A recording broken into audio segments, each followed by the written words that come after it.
How are you? I'm well. Anyway, child, let's talk about DB Cooper. Let me zoom myself right on to the bigness. How are you? How are you? Here I am. I just woke up. I don't feel well. I think I got a sinus infection. Time is slipping away from me. Yeah. So I'm having a rough day. Here's DB Cooper though.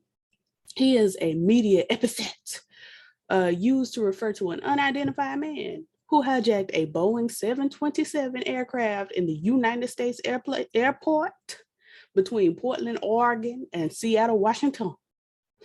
On the afternoon of November 24th, 1971, he extorted $200,000 in ransom, equivalent to $1,278,000 in 2020. So my boy said, rich.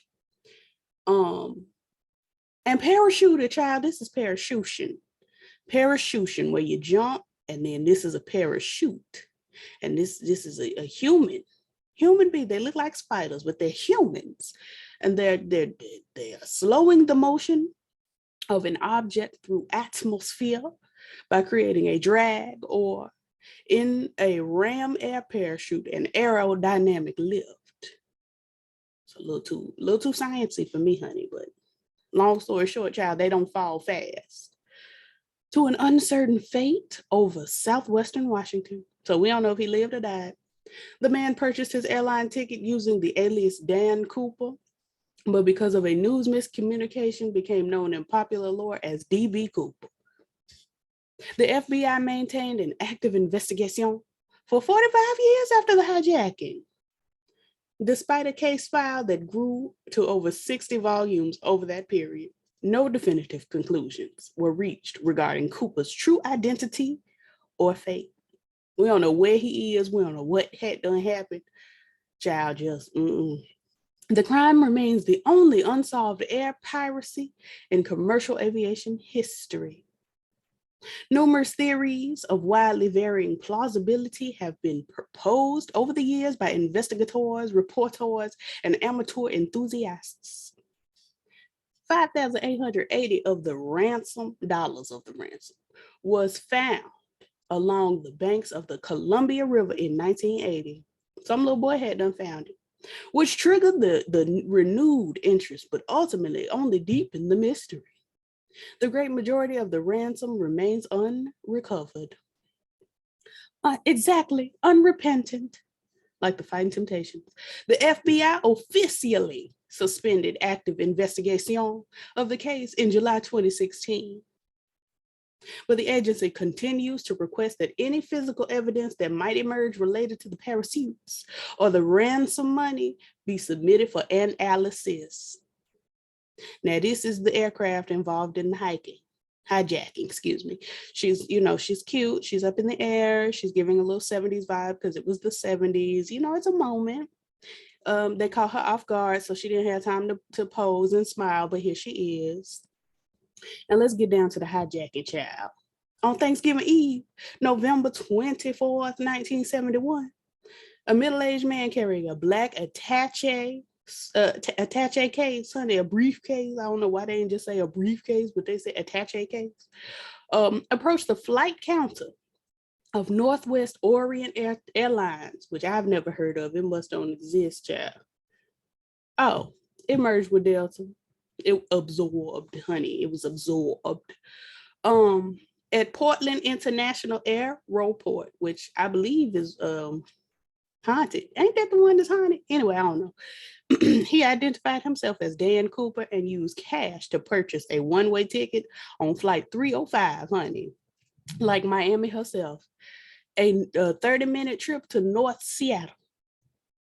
I didn't really realize Oregon and Washington was that close, but I don't know what's going on up there in the upper west of America. I don't know what's going on. They just up there. All I know is Gray has her anatomy up there. That's all I know. Cooper boarded the aircraft, a Boeing 727-100 FAA registration EN467 US, and took a seat in 18C 18E or 15D by other accounts. We just don't know for sure. And ordered a drink, honey, bourbon and soda. Eyewitnesses described Cooper as being in his mid-40s wearing a business suit with a black tie and a white shirt. Flight 305, like Miami, approximately 1/3 full, departed Portland on schedule at 2:50 p.m. Pacific Standard Time, which means it was 4:50 p.m. Central and 5:50 p.m. on the Eastern Standard. Shortly after takeoff, Cooper handed, and Mountain Time, it was 3:50 p.m. 3:50 p.m. Shortly after takeoff, Cooper handed a note to Florence Schaffner, the flight attendant, situated nearest to him in a jump seat attached to the the aft stair door. I was in my head like, oh girl, you really reading today. You doing your best work. And then this happens. Schaffner, assuming the note contained a lonely businessman's phone number, dropped it unopened into her purse. Cooper leaned toward her and whispered, Miss, you better look at that note. I have a bomb. Take a gander, honey, because the roof is on fire. We ain't got no water. Let that burn. The first time I heard that was Girlfriends. Y'all remember that episode of Girlfriends when they was going in the club and they was doing the roof is on fire. We don't need no water. Let that burn. And I was like, why is there a space there? And then like 15 years later, I realized that they were censoring themselves from saying MF. The note was printed in neat, all capital letters, honey, with a felt tip pen. So he was, fancy.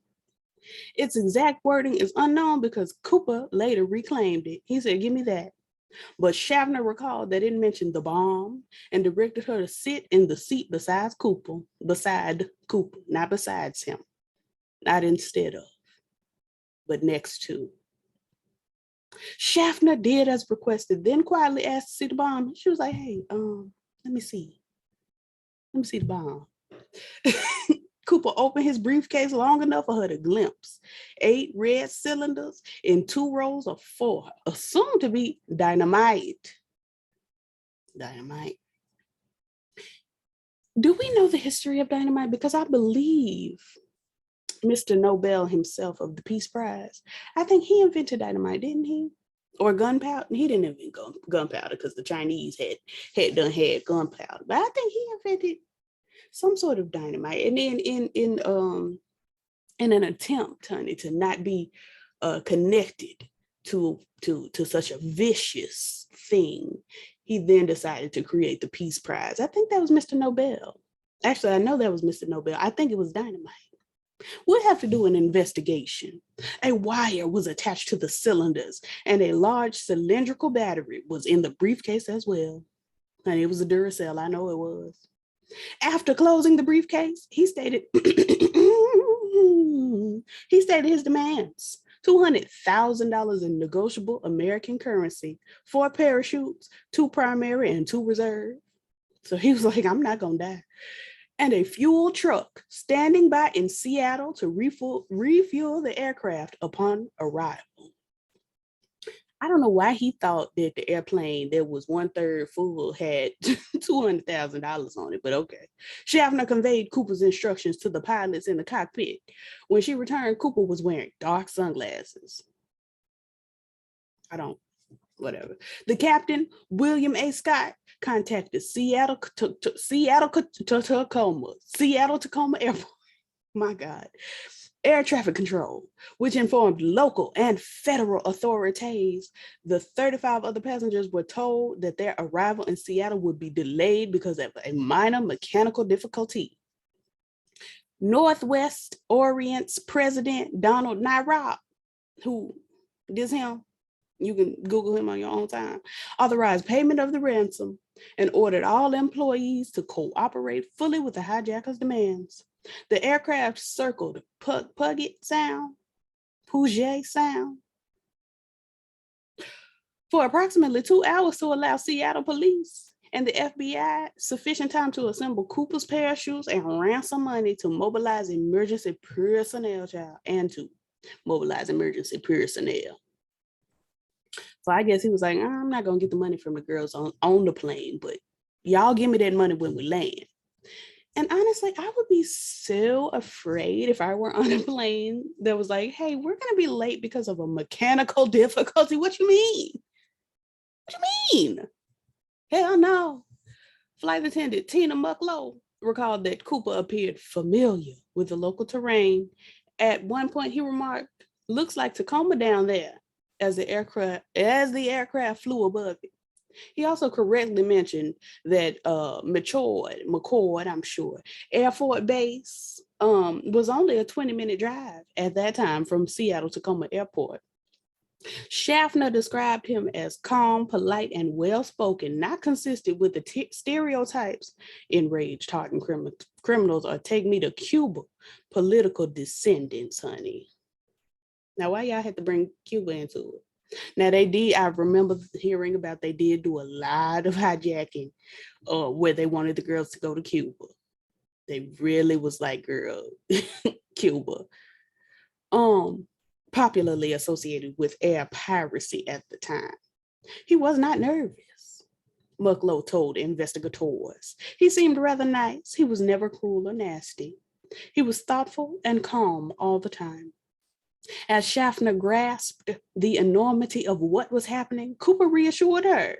He ordered a second bourbon and soda and he paid his drink tab and attempted to give Mucklow the change and requested meals for the flight crew during the stop in Seattle. He's like, y'all hungry? Y'all want something to eat? Let's get something to eat. Mucklow asked Cooper if he had a grudge with Northwest Airlines. Cooper replied, I don't have a grudge against your airline, miss. I just have a grudge. I know that's right. I know that's right, child. And he was white, so I don't know what he had a grudge about. But I myself personally is black and I have a grudge. Not to say that Black people all have grudges, not to say that Black people are angry. I have a grudge. FBI agents assembled the ransom money from several Seattle area banks.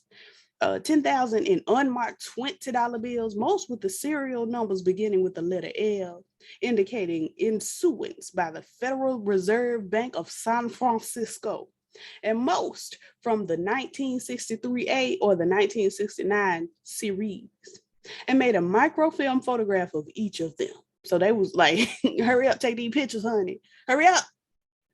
Cooper rejected the military issue parachutes offered by McCord AFB personnel, instead demanding 4 civilian parachutes with manually operated ripcords. Seattle police obtained them from a local skydiving school. Because he was like, y'all finna try to tamper with these with these parachutes. Not me, girl. The passengers released.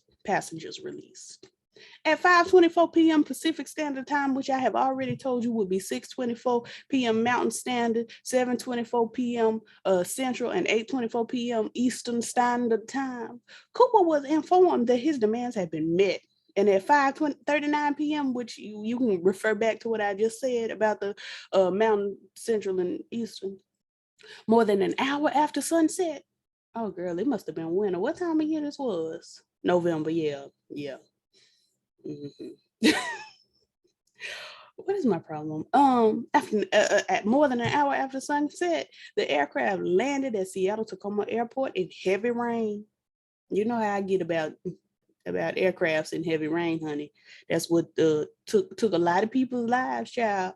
What's LaBamba's name? I can't remember his name right now. He died with Buddy Holly.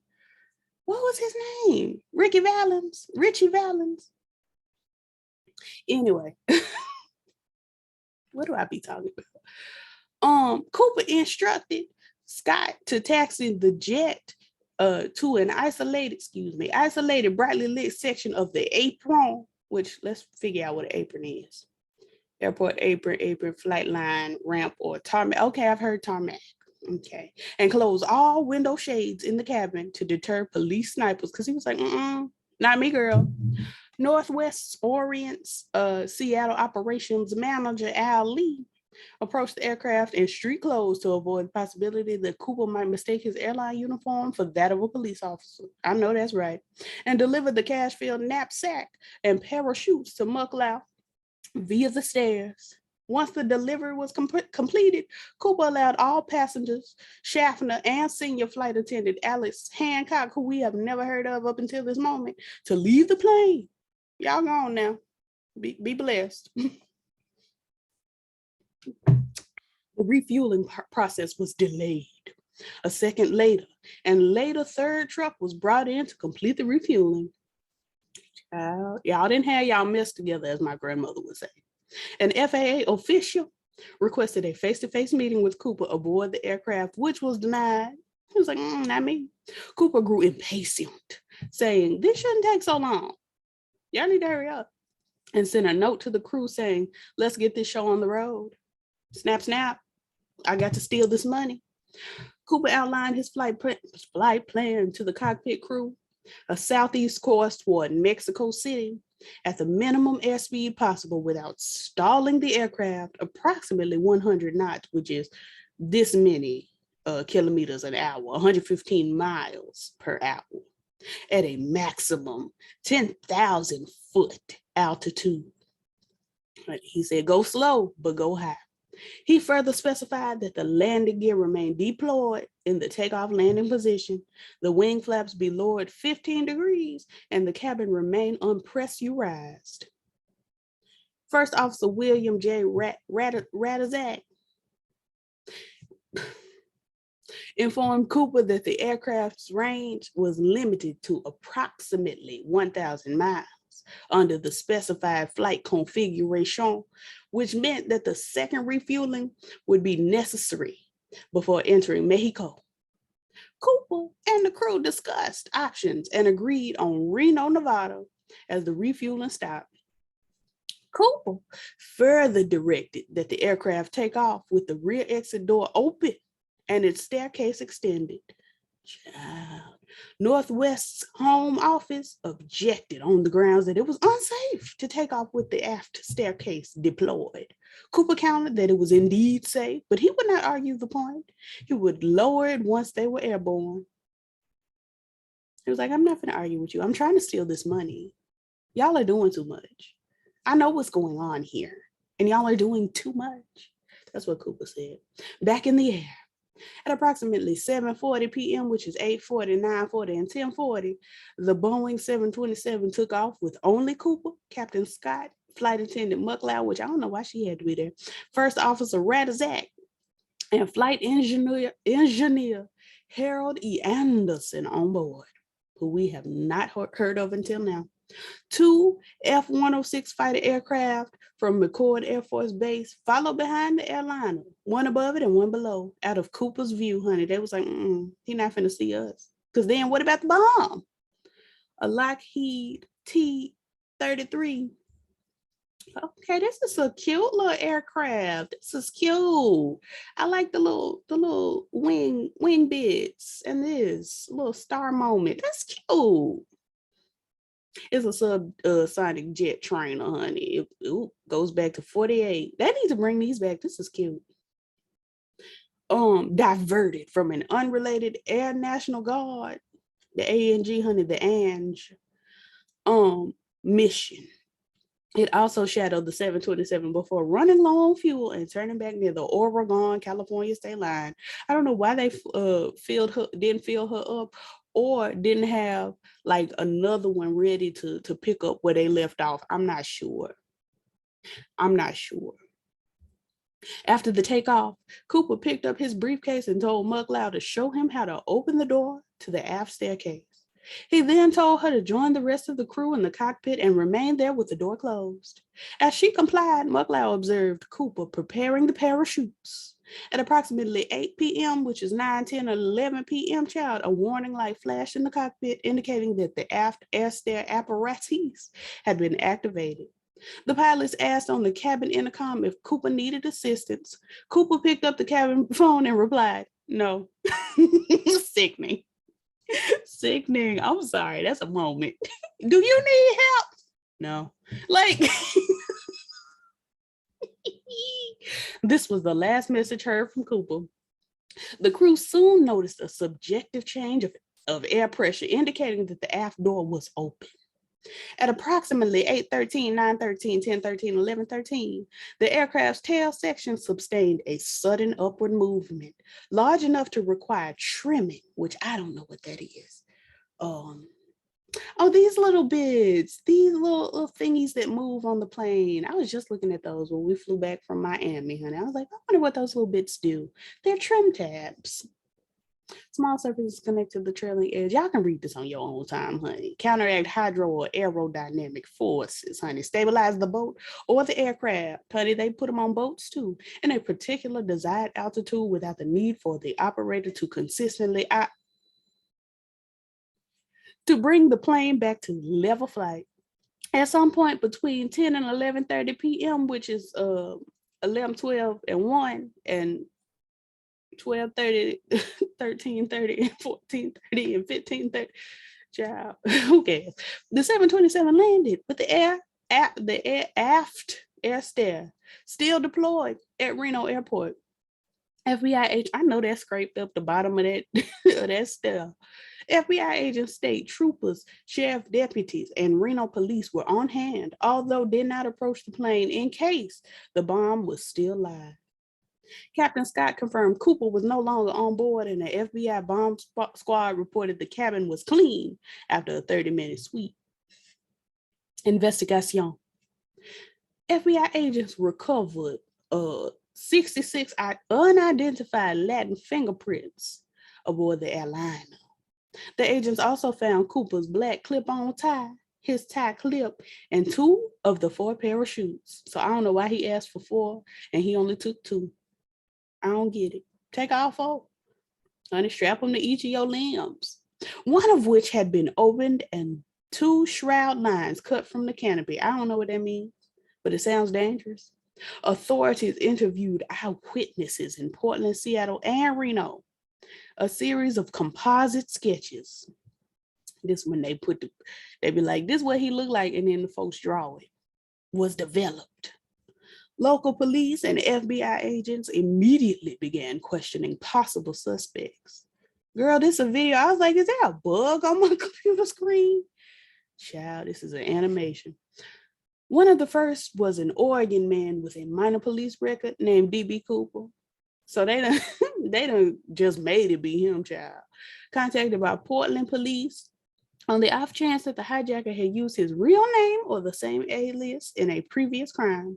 It was quickly ruled out as a suspect, but a local reporter named James Long, trifling, rushing to meet an imminent deadline, confused the eliminated suspect's name with the pseudonym, honey, by the hijacker. A wire service. Child, wire service goes straight to, okay, news agency, organization, da-da-da-da-da.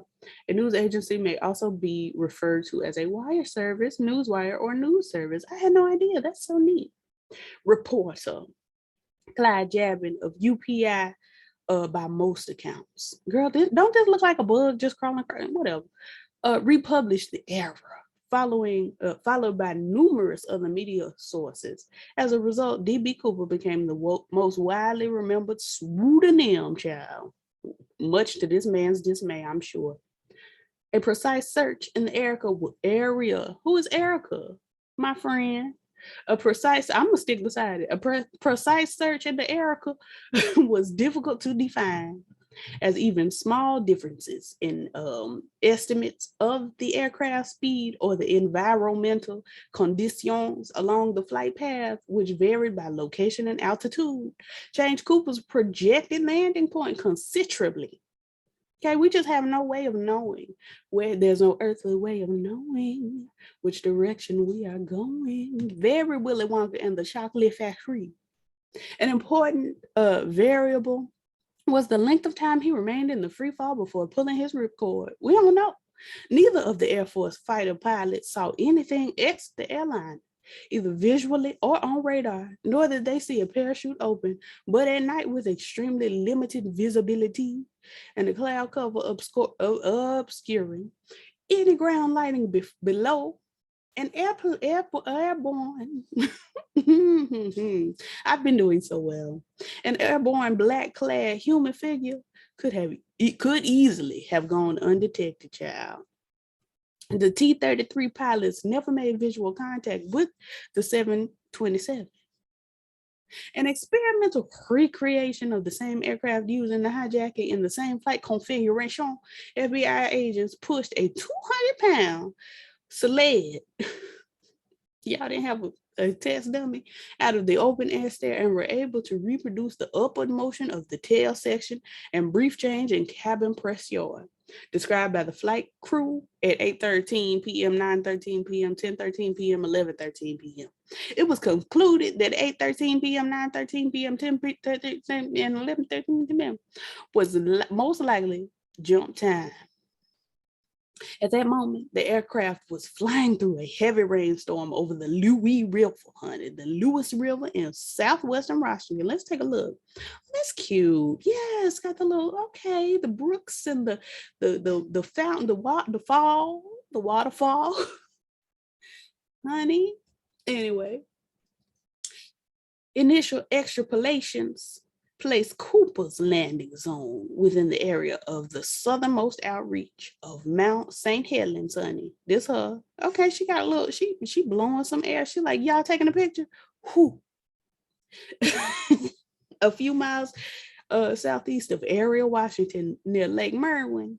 This her right here. This is not a good picture of Merwin, honey. You got your plane in the view. An artificial lake formed by a dam on the Lewis River. Y'all done made y'all a lake.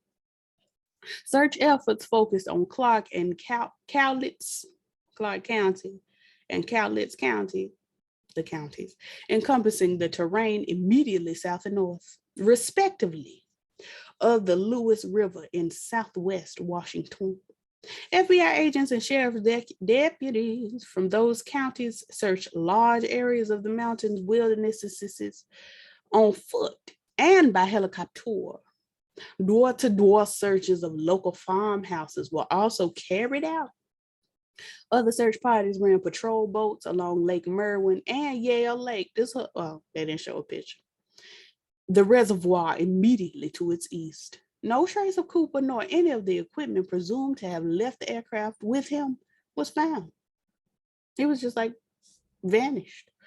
The FBI also coordinated an aerial search using a fixed-wing aircraft and helicopters from the Oregon Army National Guard along the entire flight path, known as Victor 23, this Victor, in U.S. aviation terminology, but Vector 23 in most Cooper literature.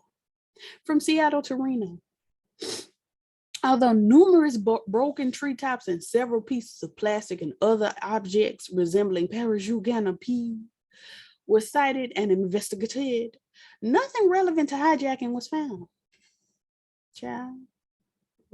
Shortly after the spring thaw in early 72, teams of FBI agents aided by some 200 Army soldiers, honey, I'm gonna stick beside it, from Fort Lewis. This her right here. Actually, these are just two, we don't know. This just two armies. This just two armies. That could be from anywhere. Along with Air Force personnel, National Guardsmen, and civilian volunteers, conducted another thorough ground search of Clark and Cowlitz counties for 18 days in March, and then an additional 18 days in April. Electronic Explorations Company, a marine salvage firm, used submarine. This is a submarine right here. This her. She looked like a whale, but she's a submarine, to search the 200-foot depths of Lake Merwin. Two local women stumbled upon a skeleton in an abandoned structure in Clark County. It was later identified as the remains of Barbara Ann Derry, God rest her soul, a teenage girl who had been abducted and murdered several weeks before. That is terrible. God rest her. Ooh. Ultimately, the extensive search and recovery operation uncovered no significant, I'm gonna stick beside it, significant material evidence related to the hijacking. Now, I'm not gonna read all this. They searched for the money, honey. They never found it. They didn't find it, period. Later developments. Subsequent analyses indicated that the original landing zone estimate was inaccurate. Scott, who was flying the aircraft manually because of Cooper's speed and altitude demands, I know he was mad. He was like, girl, usually I just press the button and the plane flies itself. Now I got to fly the plane. Later determined that his flight path was farther east than initially assumed. Additional data from a variety of sources, in particular Continental Airlines. Are they gone? Are they still here? Let's take a look. Hold on. Continental, y'all still here? Still here? Oh, 2012, because I remember Continental. I think I took a Continental flight. I think my first flight when we had done flew to Disney World when I was 4. I think that might have been Continental. I'm gonna have to ask my mama. Either that or when I was 6 and I flew to my daddy in New York. One of them was Continental. I remember Continental Airlines because I got little wings and the wings had the logo, the Continental logo. Anyway, y'all don't care. In particular, Continental Airlines pilot Tom Bohan, who was flying 4 minutes behind flight 305 Miami, indicated that the wind direction factored into the drop zone calculations had been wrong, possibly as much as 80 degrees. This and other supplemental data, I'm country, so it's data, suggested that the actual drop zone was southeast of the original estimate in the drainage area of the Washougal River. But this is a cute little moment. It's got the bridge. You can just go up there and look. It's got looks like what may be a beaver's dam, but very well maybe. FBI agent Ralph Himmelsbach. Come on, Kay. Himmelsbach. She read that just immediately, child. Wrote, I have to confess, if I were going to look for Cooper, I would head for the Washougal. The Washougal Valley and its surroundings have been searched repeatedly by private individuals and groups in subsequent years. To date, no discoveries traceable to the hijacking have been reported.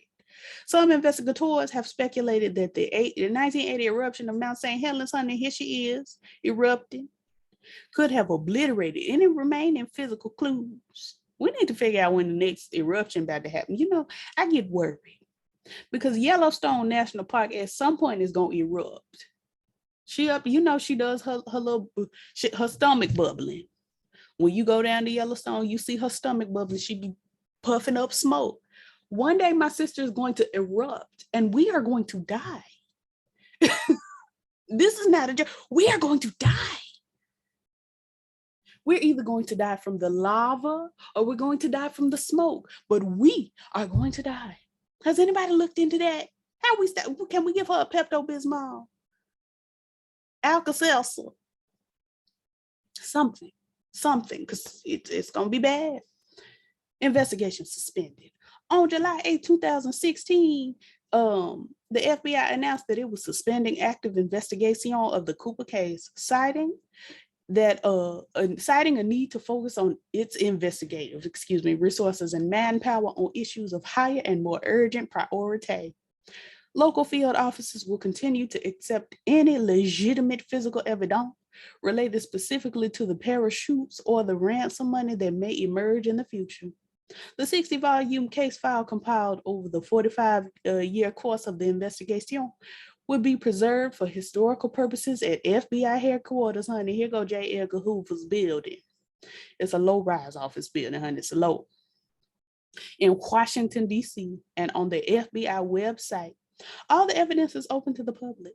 So if you want to go on over there, just take a day, take 2 days and sift if that's what you want to do. Physical evidence. 3 major pieces of evidence were found on the plane. A black clip tie, a mother of pearl clip tie. Okay, he was fancy.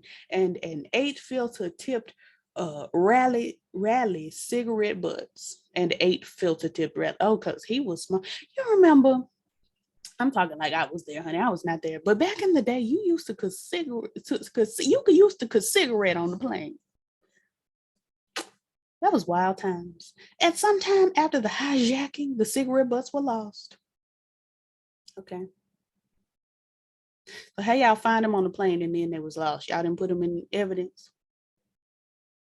November 1978, a placard printed with instructions for lowering the aft stairs of a 727 were found by a deer hunter near a lodging road about 13 miles.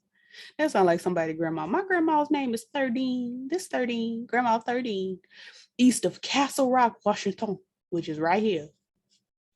Right here. Washington is shaped so, it's like Texas at the bottom, but like completely square at the top with she got a little juke on the side, and she a little uneven on it, Anyway, well north of Lake Merwin, but with flight 305, Miami, her basic flight path, not Sylvia Plath, but path. Recovered ransom money, honey. In 1980, an 8-year-old Brian Ingram was vacationing with his family on the Columbia River. This is the Columbia River. Isn't she lovely? Isn't she beautiful? She's the largest river in the Pacific Northwest region of North America, honey. It's beautiful. It's got the Rocky Mountains, honey, and it's just beautiful. At a beachfront known as Tina or Tanner Bar, about 9 miles downstream from Vancouver. This Vancouver, honey. You can take a look, when you get some time. And 20 miles southwest. Who am I? Patrick from SpongeBob? Southwest of Ariel. He uncovered 3 packets of the ransom cash as he raked the sandy riverbank to build a campfire. The bills were disintegrated, but still bundled in rubber bands. FBI technicians confirmed that the money was indeed a portion of the ransom. I don't know. I mean, I guess it's not a lot you could do with this money, but I was like, I don't know if I would have told the FBI about this money, honey. I probably would have tried to spend it. 2 packets of the $120 bills each, and a third packet of 90, all arranged in the same order as when given to Cooper. The discovery launched several new rounds of conjecture, and ultimately raised more questions than it answered. And y'all can continue to read about this, honey. Whatever. We skipping ahead, child. Subsequent FBI disclosures. In late 2007, the FBI announced that a partial DNA profile had been obtained from 3 organic samples found on Cooper's clip tie in 21. In 21. I'm going to stick beside it. 21. Although they later acknowledged that there's no evidence that the hijacker was the source of the sample material. The tie had 2 small DNA samples and 1 large sample, said Special Agent Fred Good. It's difficult to draw firm conclusions from these samples. The Bureau also made a public file of previously unreleased evidence, including Cooper's 1971 plane ticket price, $20 paid in cash. Child.